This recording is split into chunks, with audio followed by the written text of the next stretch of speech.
Senhor Jesus Cristo sabia que estava chegando a hora da sua crucificação. O Senhor Jesus Cristo não fugiu para uma terra qualquer. Quando ele se reuniu com os discípulos, no texto seguinte, onde ele vai lá para o Getsemane, ele fala assim: orem comigo, a minha alma está aflita. Ele pede ao Pai, se possível, passe de mim esse cálice. A consciência da gravidade do momento não fez Jesus recuar, porque Jesus logo disse: contudo, seja feita a tua vontade. Meus irmãos, um reino onde os súditos também devem entregar a sua própria vida. Foi assim que Jesus ensinou quando ele diz: quem quer vir após mim, negue-se a si mesmo. Tome a cada dia a sua cruz, siga. Num tempo como o nosso, em que as pessoas buscam seus interesses, em que as pessoas, até mesmo dentro das igrejas, elas buscam o seu conforto pessoal, onde um culto é frequentado na medida que ele não me causa mais cansaço, ou que a obra do reino é feita na medida em que ela não estrague meus planos pessoais. Irmãos, eu estou falando alguma coisa que não esteja acontecendo no nosso mundo?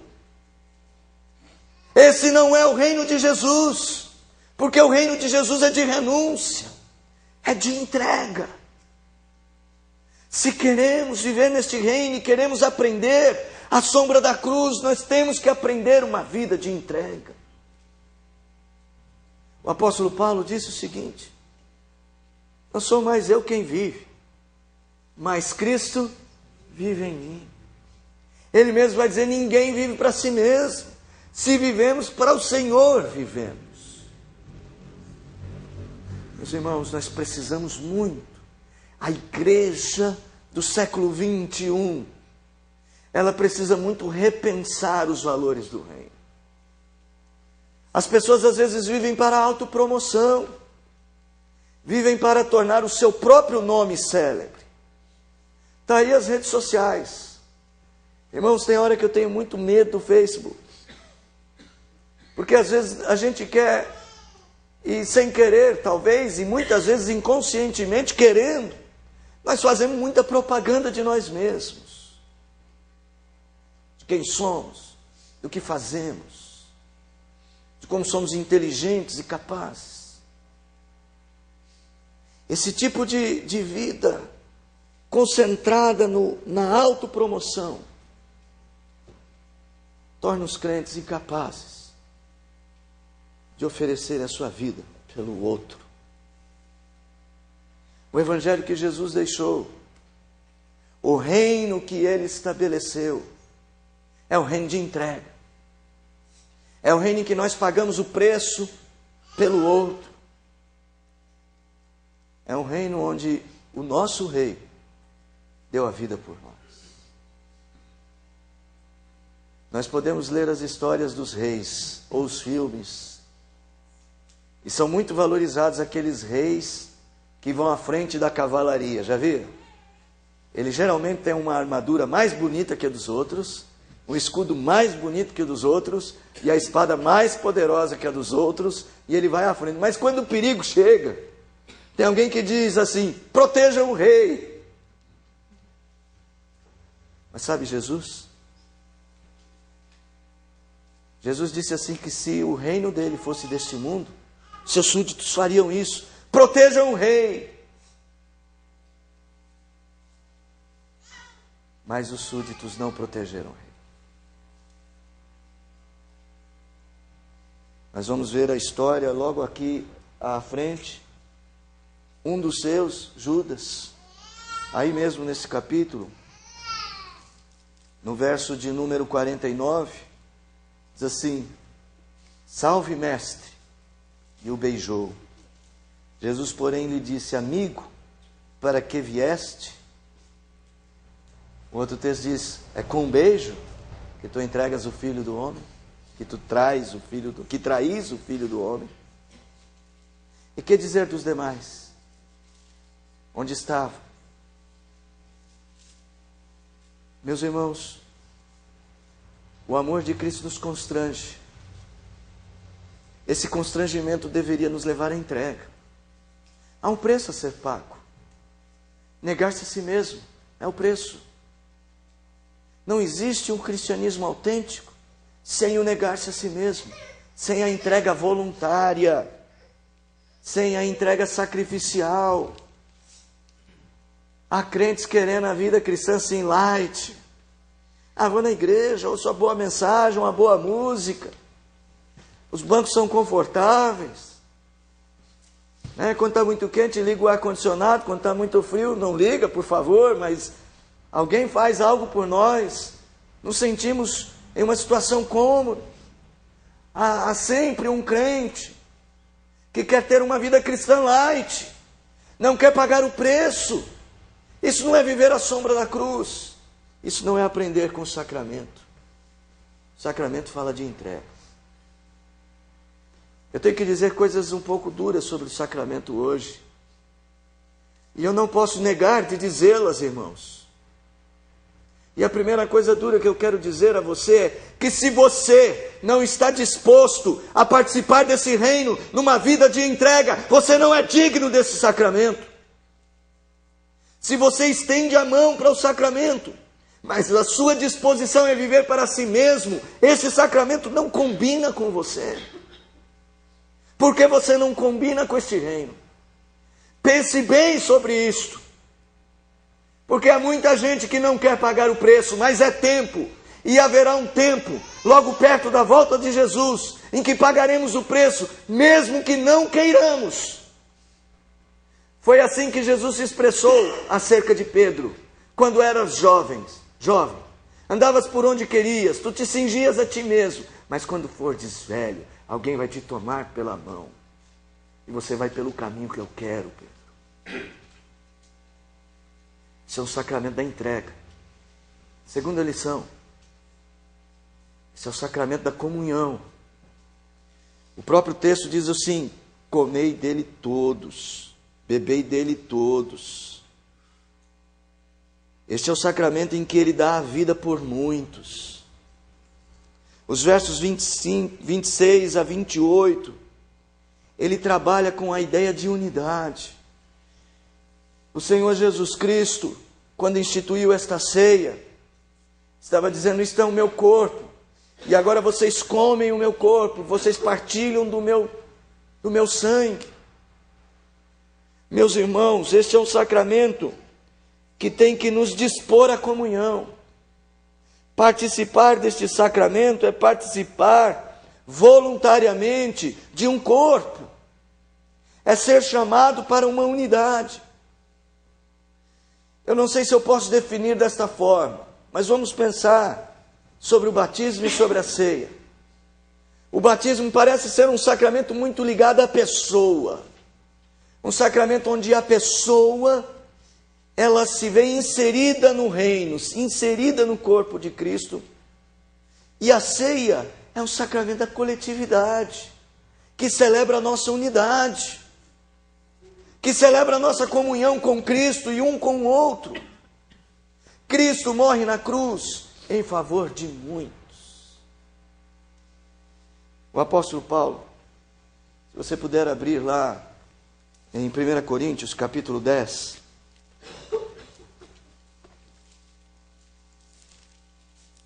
Coloca essas coisas de uma maneira preciosa, maravilhosa. Capítulo 10, verso de número 16. 1 Coríntios. Porventura o cálice da bênção que abençoamos não é a comunhão do sangue de Cristo? O pão que partimos não é a comunhão do corpo de Cristo? Porque nós, embora muitos, somos unicamente um pão, um só corpo, porque todos participamos do único pão.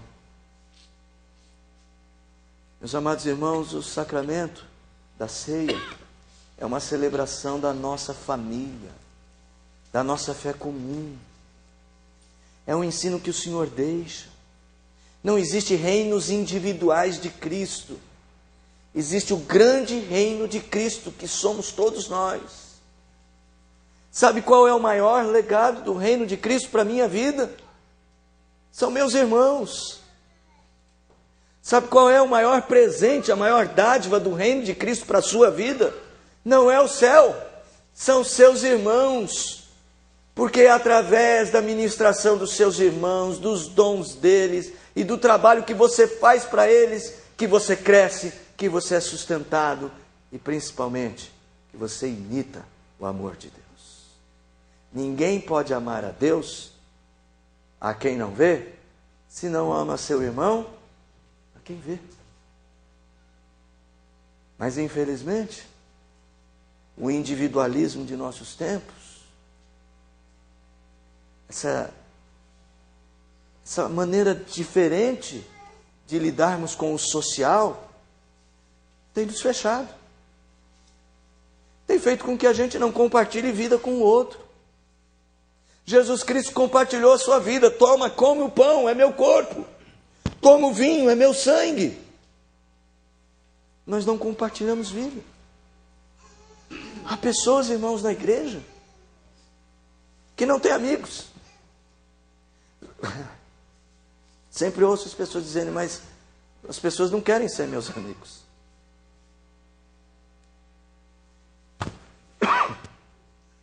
Eu queria que você entendesse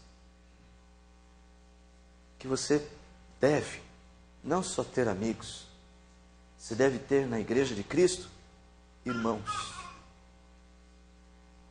Nós devemos enxergar essa nossa comunidade não do ponto de vista social, mas do ponto de vista espiritual. Nós somos um só pão, disse Paulo.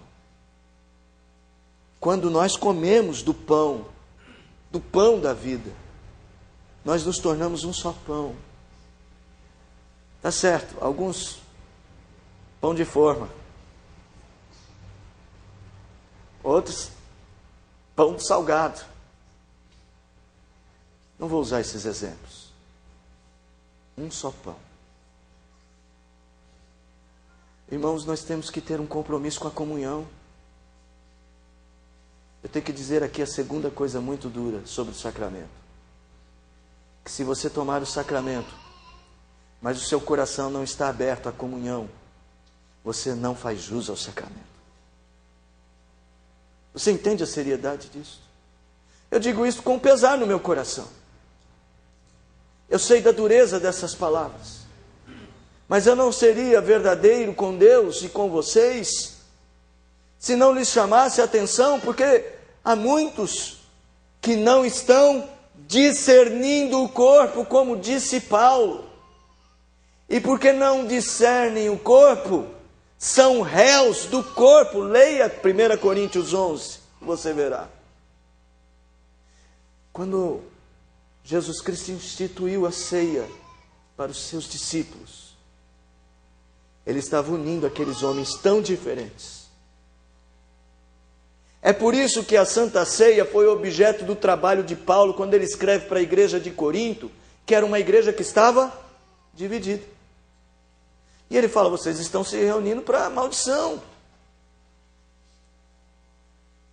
Lembra a igreja de Jerusalém? Eles eram unânimes no templo,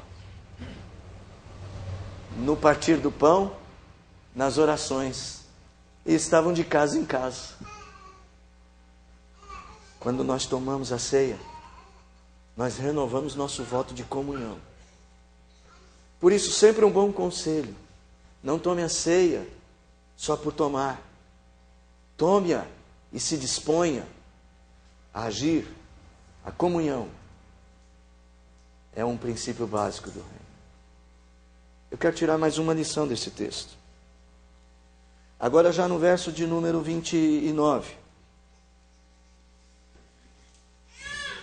Às vezes, irmãos, nós vemos tantos problemas na igreja e tantos problemas na sociedade, que tem hora que a gente desanima um pouco.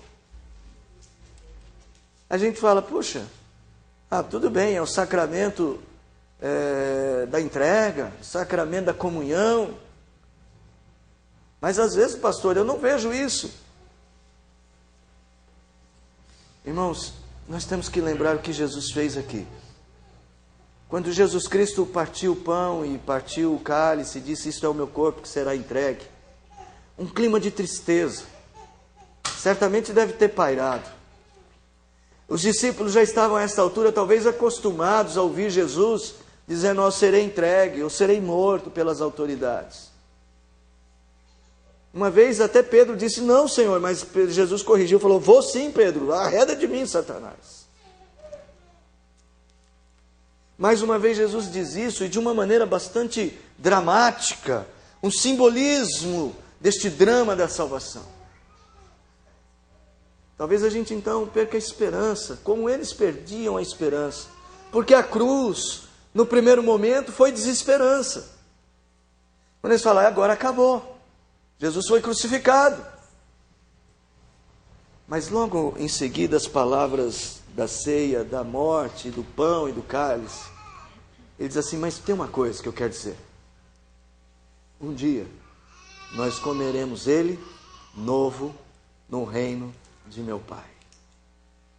Não importa o caminho espinhoso que temos de passar, a promessa do nosso Senhor é de que a sombra desta cruz terá valido a pena, porque Jesus Cristo voltará e teremos com Ele novamente uma comunhão das mais intensas, como nunca jamais tivemos, como os próprios discípulos nunca tivemos, porque eles tomarão deste mesmo pão, deste mesmo cálice, ele é renovado de alguma maneira, espiritualmente falando.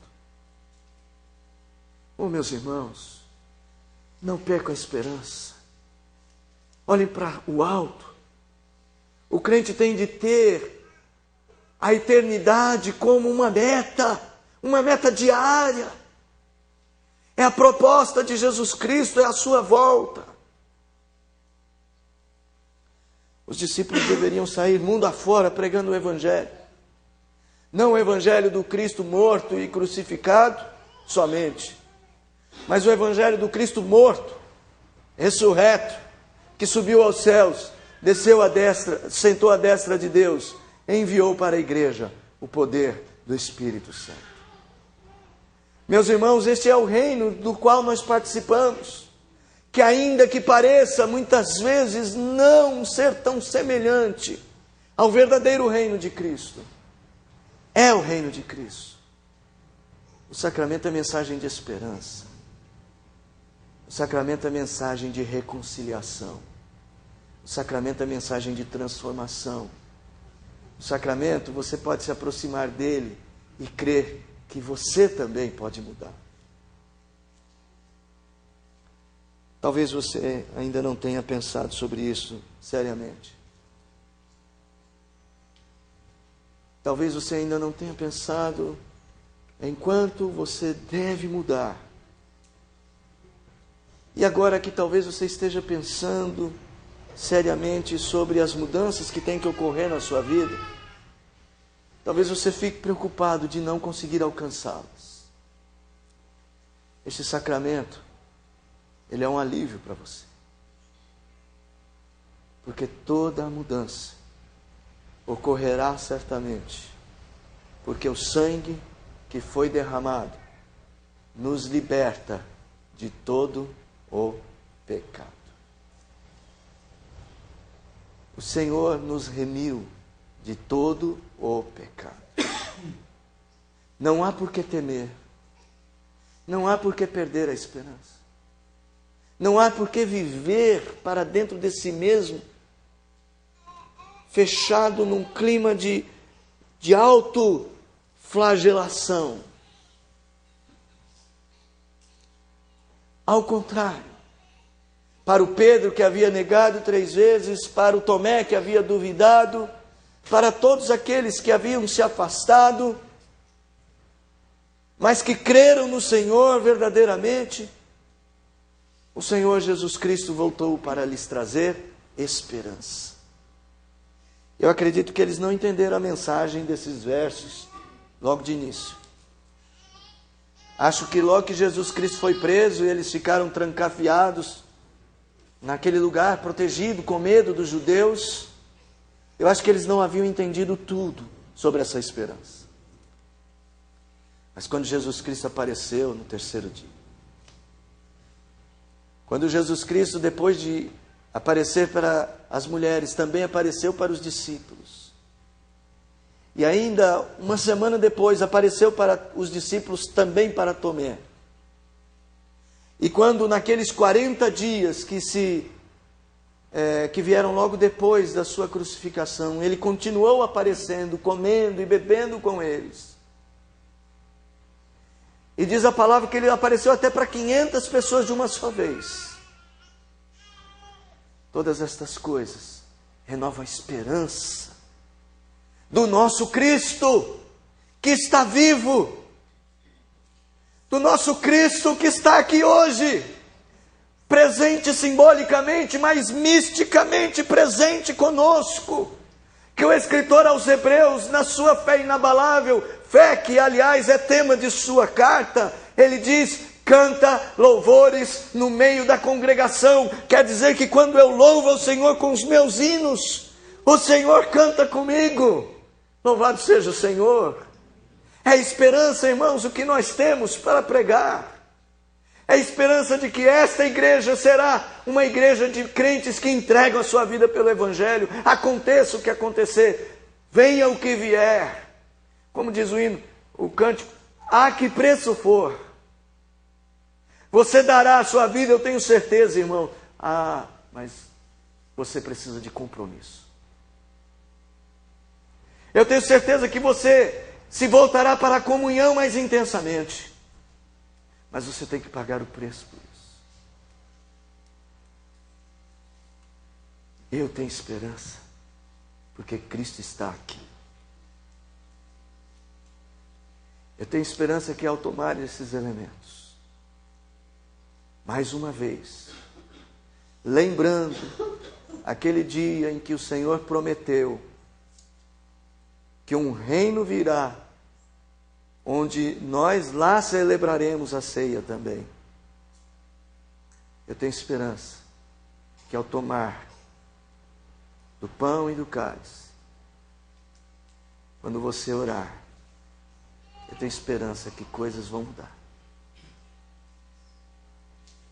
Porque Cristo é a nossa esperança. E eu quero terminar olhando para o verso de número 30. Este verso solitário. Solitário porque ele parece um final assim, tão abrupto e despretensioso. Parece um final tão distante do que veio na cena, que estava tão dramática.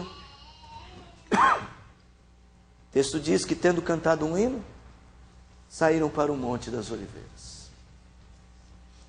Esse texto me faz pensar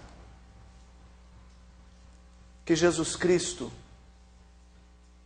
Ele tomou as rédeas das ações.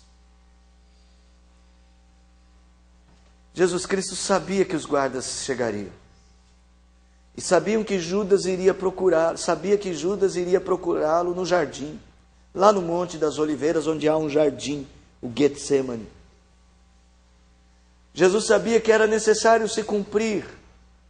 Ele mesmo diz para os seus discípulos, antes dos guardas chegarem, lá no verso 45, então voltou para os discípulos e lhes disse: ainda dormis e repousais.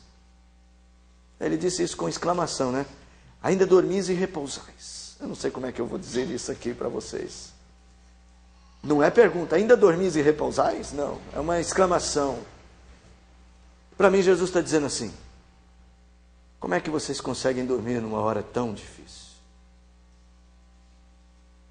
Eis que é chegada a hora, e o Filho do Homem está sendo entregue nas mãos de pecadores.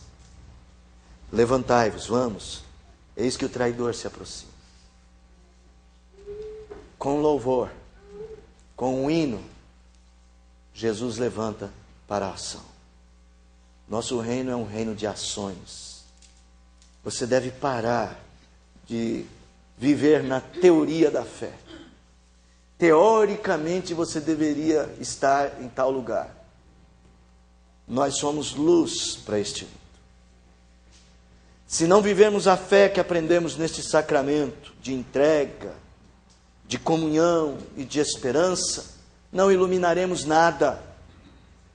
Se lá fora as pessoas nos virem como elas veem qualquer outra pessoa, qualquer outro ímpio, cheios de desesperança e de tristeza, e vivendo propriamente só para si, sem pensar no outro, se nossas ações são contra esses valores do reino, não brilhamos, isso não é a ação do reino. Nós temos de estar aqui efetivamente vivendo para Jesus. Para mim isso é semelhante ao cantar o hino e ir para o Getsemane, ir para o lugar onde você deve estar. E aonde você deve estar, ou onde você deve estar, aonde você deve ir, é onde precisam de luz, precisam de uma igreja viva, e é disso que o Brasil precisa. É disso que as famílias brasileiras precisam. Não uma igreja qualquer. Igreja nós temos muitas.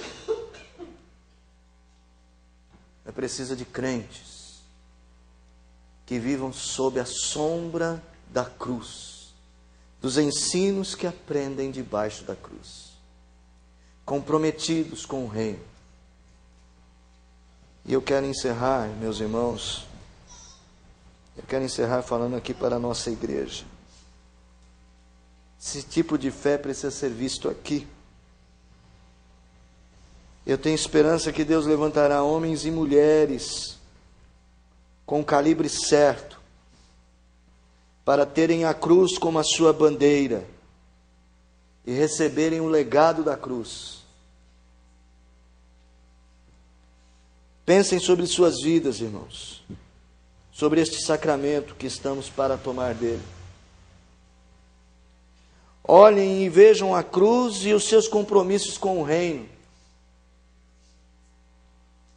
Pense positivamente, proativamente em viver para a glória de Deus. Pense na entrega que você fará, no preço que estará disposto a pagar. Pense na comunhão que deve ser um dos temas mais preciosos do nosso convívio. Reflita também sobre a esperança que só nós neste mundo temos. Só os filhos de Cristo, só os filhos de Deus têm a esperança da vida eterna.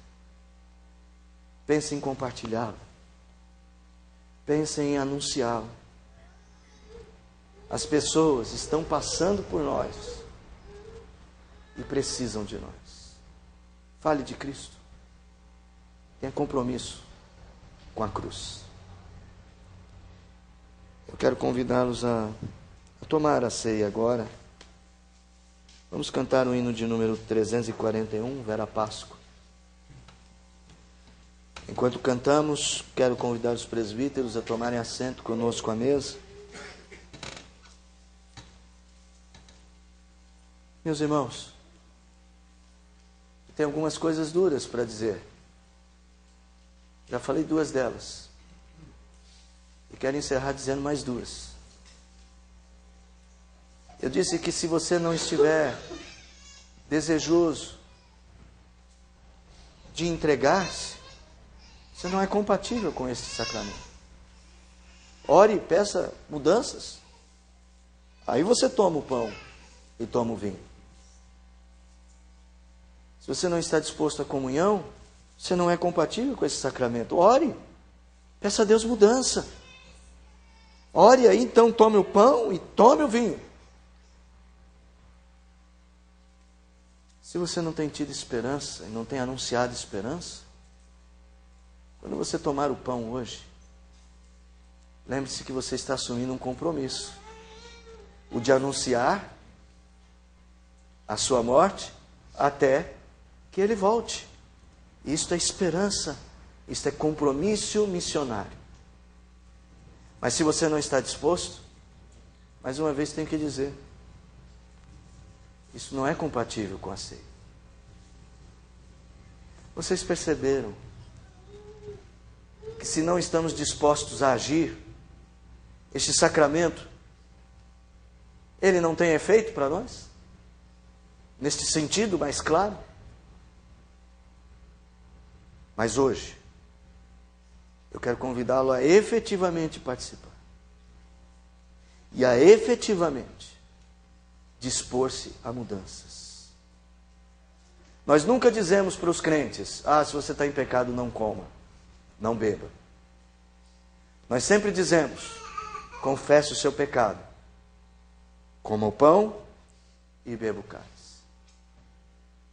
Eu espero, irmãos, em Cristo,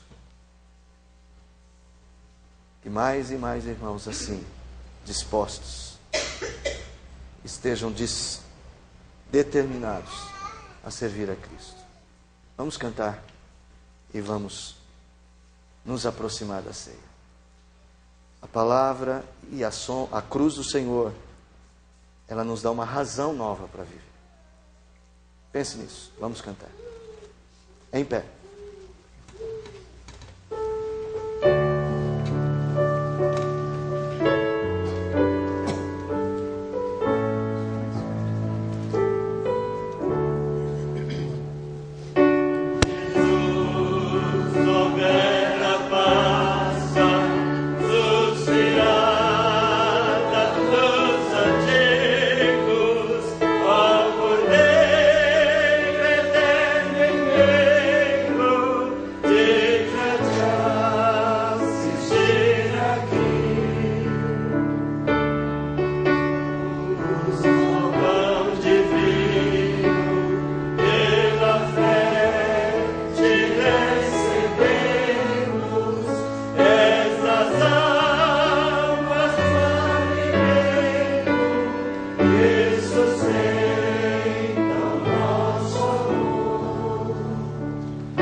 Jesus, teu nome santo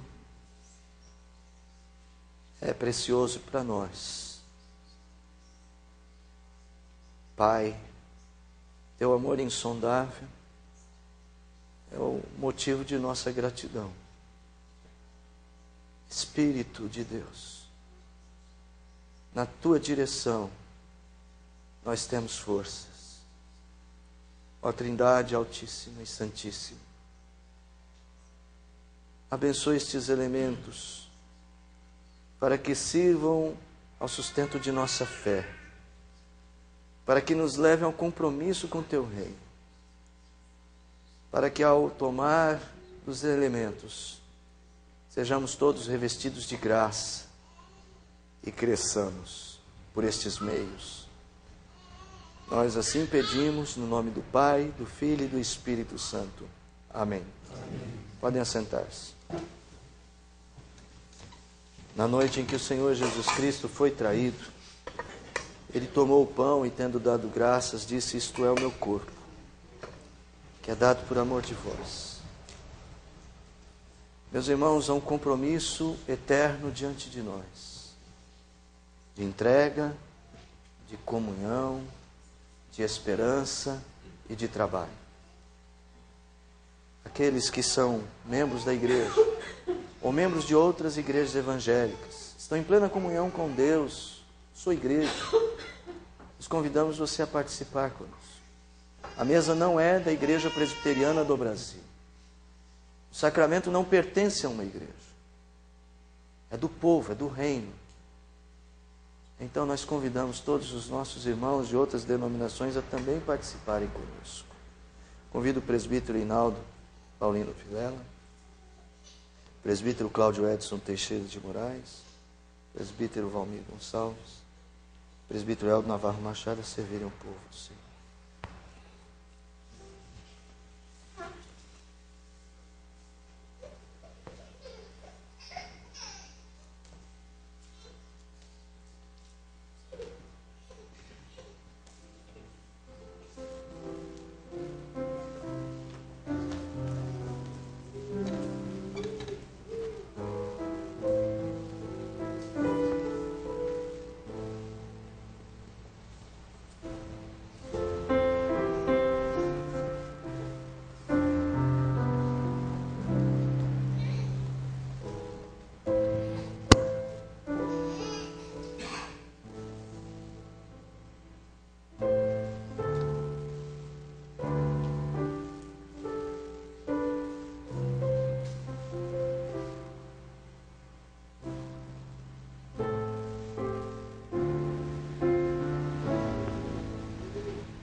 Algum irmão ou irmã foi omitido na passagem do pão? Levante uma de suas mãos.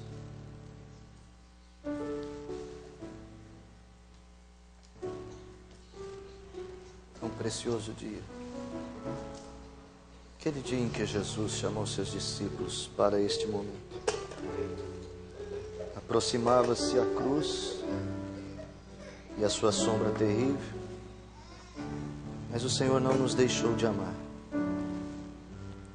Por isso disse ele: tomai e comei, isto é o meu corpo, entregue por amor de vós. Disse ele: este corpo, entregue por amor de vós, comei, comei e fazei isto em memória de mim. Da mesma forma, o Senhor tomou o cálice, repartiu entre seus discípulos e disse: é o cálice, a nova aliança do meu sangue. Tomai e bebei, fazei isto em memória de mim. Presbítero Valmir Gonçalves, presbítero Eldo Navarro,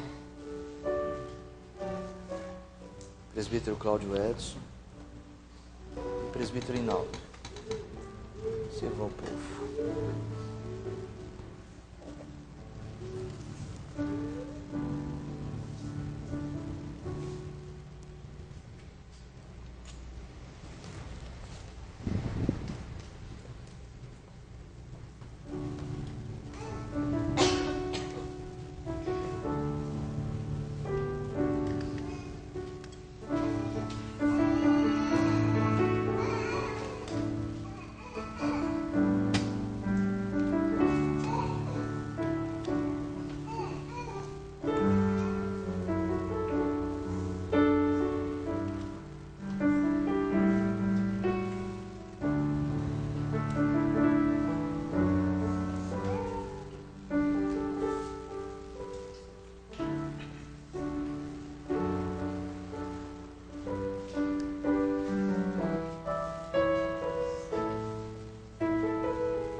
Algum irmão ou irmã foi omitido na passagem do cálice?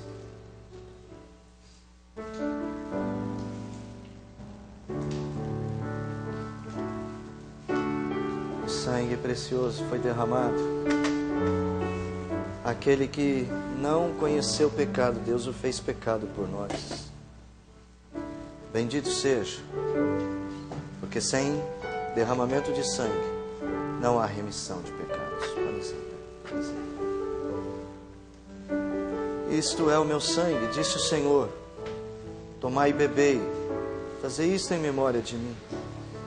Nova aliança, a perfeita aliança, não mais das sombras do Velho Testamento, mas aliança perfeita em Cristo. Cordeiro verdadeiro, Cordeiro de Deus, deu a vida por nós. Bendito seja o Senhor.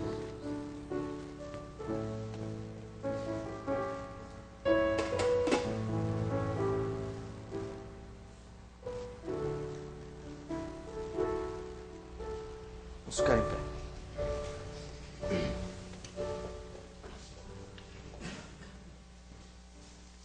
Pai, que as virtudes do Teu reino possam ser vistas também em nós. A força para esta entrega voluntária, sacrificial, para a vida em comunhão, a força vital para viver em esperança neste mundo, a força para o serviço, para a ação, Pai. Nós não temos se ela não vier do Senhor. Ajuda Teus filhos, Senhor. Que os corações quebrantados pelo sacramento esta noite sejam revigorados pela presença do poderoso Espírito Santo que renova. Nós louvamos a Ti, ó Cristo, por Tua presença entre nós. E nós Te bendizemos por Tua entrega na cruz, que nos reuniu em uma só família, a família de Deus. Nós bendizemos o Teu nome, Senhor. E ao nosso Pai que está nos céus, nós também bendizemos, porque misericordiosamente se ouve para conosco e nos abençoou grandemente, fazendo resplandecer sobre nós o rosto. Que a graça do nosso bom Deus, o Pai, o amor insondável de Jesus Cristo, Deus Filho, e as ternas e eternas consolações do Deus Espírito Santo repousem sobre vós, meus amados irmãos, e sobre toda a nossa família da fé espalhada pela face da terra, hoje e todos os dias, até a volta gloriosa do nosso Senhor e Salvador Jesus Cristo. Amém. Amém.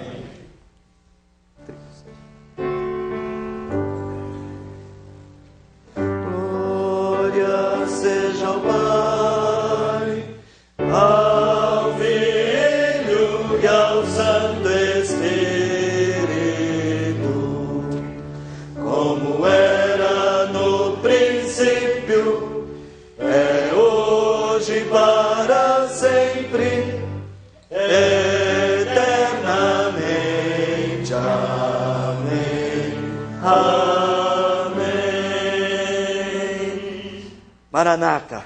Parabéns, Senhor Jesus. Deus seja louvado, abençoado o povo de Deus. Podem sentar.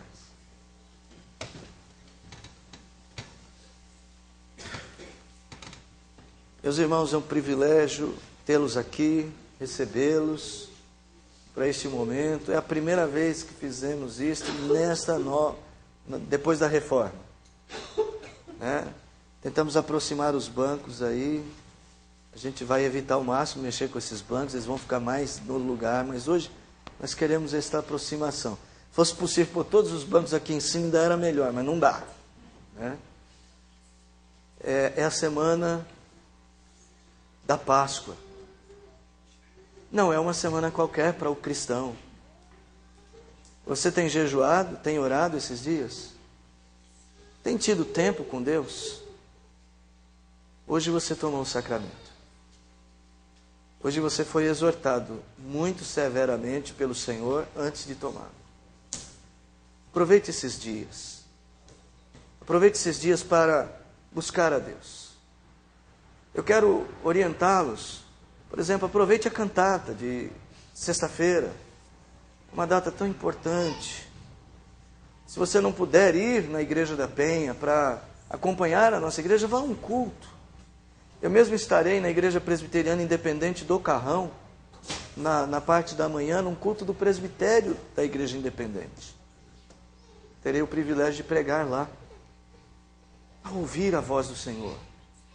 Talvez até assistir o filme sobre a paixão de Cristo, mas principalmente leia os textos que falam da morte de Jesus. Hoje eu estava lendo os textos do Evangelho de Mateus, e teve um momento da leitura que o texto me constrangeu tanto. Jesus diante de Pilatos, Jesus sendo esbofeteado.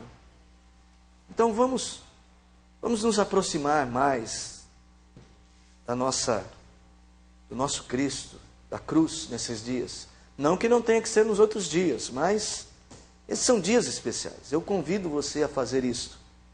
Separar tempo para oração, se possível para o jejum, se possível, separe tempo para a leitura da palavra, para pensar no Senhor.